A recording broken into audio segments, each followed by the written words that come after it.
And listen, it's a real challenge, especially in a highly fragmented market like New England here. You have a lot of single dentists who stayed that way for a reason. And we hear it all the time. Well, and we're all lumped into one big bad bucket, right? So we have to overcome that. At the same time, we have to worry about things like quality control and productivity. So first and foremost, you have to you have to allow your provider to be the captain in their operatory. You have to. Anything other than that is wrong, right? So, but you can't also just let them flounder or do whatever whatever they want, irrespective of any kind of consequences. So first off, it comes down to provider selection. You shouldn't bring in a provider into the organization that you don't feel comfortable making clinical decisions for themselves in an operatory. If you're second guessing that, they're not the right provider for you.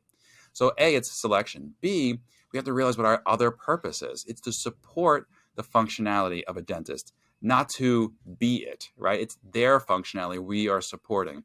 So we do that in a few ways.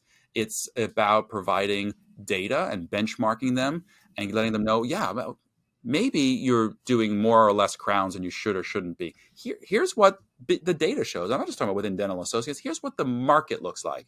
How do you feel? How do you fare in that way? Do you have any reasons as to why? And sometimes we get interesting Yeah. answers like, yeah, my patient population is Yeah. X, Or maybe or there's less fluoride financial in the reasons, water in where we're at or whatever, right? Things that maybe other whatever it people, is. yeah, might miss. Yep.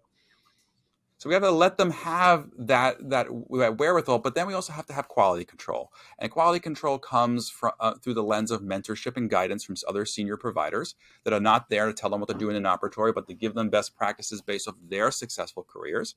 And I think, and I'm sure a topic probably for multiple other conversations in the future, I think technology is going to start helping us be more helpful to our providers.